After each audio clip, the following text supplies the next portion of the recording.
তো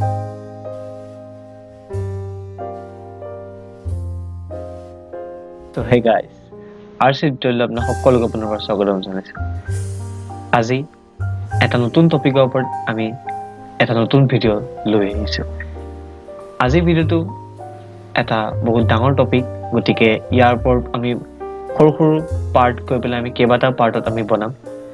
আজি লোৱা টপিকটো হৈছে আমাৰ উৎপাদক আৰু গণিতক। যিহেতু বিষয়টো ডাঙৰ, গতিকে আমি প্ৰত্যেকটো বিষয়টোৰ লগত জড়িত সকলোখিনি কথা সামৰি বিভিন্ন পাৰ্টত আমি ভগাই পেলাই ভিডিঅ'বোৰ বনাব চেষ্টা কৰিম। গতিকে আমাৰ লগত জড়িত হৈ থাকক আৰু উপকৃত হৈ থাকক। আমাৰ এইটোৰ লগতে ইয়াৰ পৰৱৰ্তী আটাইখিনি ভিডিঅ' ডিজিটেলাইজ কৰি, অৰ্থাৎ ডিজিটেল ৱৰ্ল্ডত আমি বনাবৰ চেষ্টা কৰিম। গতিকে আশা কৰোঁ আপোনাৰ সকলো উপকৃত হ'ব আৰু আমাক তলত কমেণ্ট বক্সত কমেণ্ট কৰি আমাক জনাব যে আপোনালোকে ইয়াৰ এনেদৰে বনোৱাৰ বাবে আপোনালোকৰ লাভ হৈছে নে নাই হোৱা। তো আমি পলম নকৰি ভিডিঅ'টো আৰম্ভ কৰোঁ। হিয়াৰ উই গো। উৎপাদক আৰু গুণিতকৰ আমাৰ প্ৰথম টপিকটো হৈছে উৎপাদক। তো আমি আজি প্ৰথম শিকিম উৎপাদক কি। চাওক, উৎপাদক হৈছে যে কোনো এটা সংখ্যাৰ যেতিয়া দুটা সংখ্যাৰ পূৰণফল হিচাপে প্ৰকাশ কৰা হয়, সেই পূৰণফল দুটাকে সংখ্যাটোৰ উৎপাদক বোলা হয়। আকৌ ৰিপিট কৰিছোঁ, যেতিয়া কোনো এটা সংখ্যাক দুটা সংখ্যাৰ পূৰণফল হিচাপে দেখুওৱা হয়, অৰ্থাৎ প্ৰকাশ কৰা হয়, সেই পূৰণফল দুটাকে সেই সংখ্যাটোৰ উৎপাদক বোলা হয়। এতিয়া আমি উদাহৰণৰ সহায়ত চাম, তেতিয়া ভালদৰে বুজিবলৈ সুবিধা হ'ব আপোনালোকৰ। ধৰি লওক এটা সংখ্যা দিয়া আছে 6, ঠিক আছে।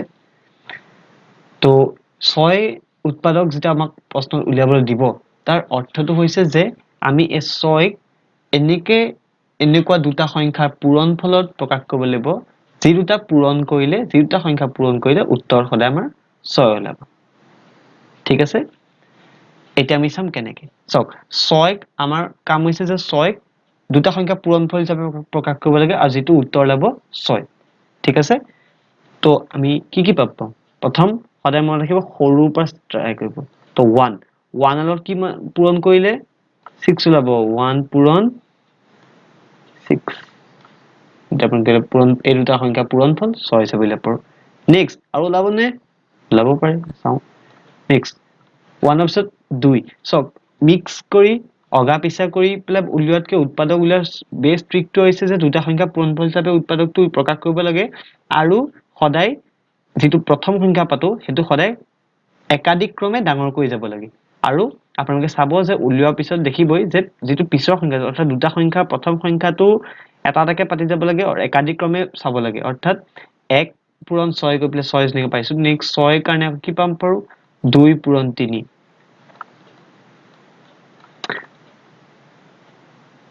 চাওক, আৰু যাবনে? যাব। 3 পূৰণ 2, 6 পূৰণ 1। চাওক, দুটা উৎপাদক উলিওৱাৰ যেনেকৈ দুটা সংখ্যা পূৰণফল হিচাপে উৎপাদকটো প্ৰকাশ কৰা হয়, ঠিক একেদৰে আমি সেই প্ৰকাশ যিটো কৰোঁ সেইটো সদায় একাধিক ক্ৰমে, অৰ্থাৎ সৰুৰ পৰা আমি চাওঁ। প্ৰথম 1 চালো, 1 পূৰণ 6। নেক্সট 1ৰ পিছত সৰু সংখ্যা কি আহে? 2। 2 যাবনে? 2 6 যায়। কিমান যায়? 3। নেক্সট কি আহিব? 3। কিন্তু 3টো অলৰেডি আমি পাতি থৈছোঁ, গতিকে 3 পূৰণ 2 ইয়াত পতাৰ কোনো অৰ্থ নাই, কিয়নো 2 পূৰণ 3 আৰু 3 পূৰণ 2 অৰ্থটো একেটাই। গতিকে আমাৰ 6 কাৰণে সংখ্যা 1 পূৰণ 6 দুটা সংখ্যা পূৰণফল, নেক্সট আকৌ 2 পূৰণ 3ও আমি 6 হিচাপে পাতিব পাৰোঁ। অৰ্থাৎ 6 উৎপাদকখিনি কি পালো? 6 উৎপাদকখিনি পালো 1, 2, সদায় চিৰিয়েলকৈ লিখিব, 3 আৰু 6। চাওক, আমি 1, 2 এনেকে আহি 3, 6 বাওঁ ফালৰ পৰা ক্ৰমান্বয়ে তললৈ নামি আহি পেলাই এনেদৰে আহি পেলাই আমি ওপৰলৈ গৈছোঁ। যিকেইটা লিখোঁতে আমি অগা পিছাকৈ নাই লিখা, 1, 6, 2, 3 এনেকে নাই লিখা, আমি একাধিক ক্ৰমে সৰুৰ পৰা ডাঙৰলৈ লিখিছোঁ। তো ইয়াতো আৰু এটা বস্তু চাব পাৰোঁ আমি, যে যিটো সংখ্যা আমি 1 পূৰণ 6 লৈছোঁ, সেই সংখ্যাটো আমি চাব লাগে, আমি তেতিয়ালৈকে সংখ্যাটোক, যিটো সংখ্যা আমাক উৎপাদক উলিয়াব দিছে, এই সংখ্যাটোক আমি তেতিয়ালৈকে ট্ৰাই কৰি থাকিব লাগিব যেতিয়ালৈকে আমাৰ এনেদৰে তললে ক্ৰমান্বয়ে নমাই নমাই আনি থাকিব লাগিব তেতিয়ালৈকে আনি থাকিব লাগিব যেতিয়ালৈকে আমাৰ যিটো কৰি আছো সংখ্যা অৰ্থাৎ 1 2 এনেদৰে কৰি নেক্সট 2 পিছত কি 3 কিন্তু যিহেতু 3 টো আমাৰ ইয়ালৈকে এইটো সংখ্যাত আছে গতিকে যেতিয়া আমাৰ ইয়াত থকা সংখ্যা এটা আমি পুনৰ পাই যাম তেতিয়া আমি ৰৈ দিব লাগে আৰু তেতিয়ালৈকে আমি উৎপাদক উলিয়াই গৈয়ে থাকিব লাগে সিম্পল কথা ঠিক আছে এতিয়া আমি বেলেগ এটা উদাহৰণৰ সহায়ত আমি চাম বেলেগ এটা সংখ্যা অলপ ডাঙৰ সংখ্যা এটা লওঁ এবাৰ 24 সেম ট্ৰিক সৰু পৰা ট্ৰাই কৰো 1 পূৰণ 24 উৎপাদক কিছুমান বৈশিষ্ট্য আছে মই ভিডিওৰ শেষত কম নেক্সট 2 ৰে যাবনে নিশ্চয় যাব কিয় কাৰণ এইটো এটা যুগ্ম সংখ্যা 2 ৰে সদায় পূৰণ হয় যেটো বিভাজ্যতা বুলি কোৱা হয় বিভাজ্যতাৰ ওপৰত আমি ইয়াৰ পিছৰ ভিডিওটো পঢ়িম তো 2 পূৰণ কিমান 2 পূৰণ 12 নেক্সট কি আহিব 3 এ যাব সব এনেদৰে আমি যেগিটা সংখ্যা পাতিছো এই সংখ্যাকিটা আমি একাদিক্ৰমে আহিছে দেখিছে 1 আছে নেক্সট আছে 2 তাৰ পিছত 3 গতিকে আমি একাদিক্ৰমে কৰি পেলাই আমি বাওঁফালৰ সংখ্যাকিটা পাতি আহিম আৰু যেটো সোঁফালৰ সংখ্যা হেতু দেখিব নিজে ক্ৰমান্বয়ে ডাঙৰৰ পৰা সৰু হৈ নামি আহিছে 3.8 24 দেখিছে এক আমি মিলাইছো অকল বাওঁফালৰ সংখ্যাকিটা ক্ৰমান্বয়ে সৰু পৰা ডাঙৰ কৰি আহিছো কিন্তু আমি দেখিছো যে সোঁফালৰ যিটা সংখ্যা আছে সেইকিটা নিজে ডাঙৰৰ পৰা সৰু হৈ আহিছে গতিকে আমি চাব কি লাগে আমি অকল বাওঁফালৰ সংখ্যাকিটা চাব লাগে নেক্সট আৰু কি ওলাব 1 কৰিলো 2 কৰিলো 3 কৰিলো 4 যাবনে যাব 4 into 6 5 যাবনে 5 নাযায় নেক্সট কি আছে 5 হৈছে 6 যেহেতু 6 টো আমাৰ ইয়াত অলৰেডি আমি পাই থৈছো গতিকে যি মুহূৰ্ততে আমি সোঁফালৰ সংখ্যা শেষৰ সংখ্যাটো পাই যাওঁ যেহেতু এইটো সৰু সংখ্যা গতিকে এই বাকি কেইটাতকে এই সংখ্যাটো আগতে পাম তো যি মুহূৰ্তত আমি সবতকে যেটো সৰু সংখ্যা আছে সোঁফালৰ সেই সংখ্যাটো যেতিয়া এনেদৰে আহি পাই যাম 4 পিছত 5 টো নাযায় গতিকে 6 টো যেহেতু ইয়াত আছে তো যি মুহূৰ্তত আমি ইয়াত পাই যাম সেই মুহূৰ্তত আমি ৰৈ দিম আৰু যিগিটা আমি সেই মুহূৰ্তত আমাৰ ওচৰত থাকিব উৎপাদক হিচাপে সেই সংখ্যাকিটাই হ'ব এই 24 টোৰ উৎপাদক তো আমাৰ কি পালো আমি পালো 1 2 3 একাদিক্ৰমে এনেকে লিখি আনিছো মই 4 নেক্সট এনেকে আহিলে এনেদৰে 4 লৈকে আহিলো নেক্সট এনেদৰে লিখিম 6 পৰা লিখিম 6 8 12 and 24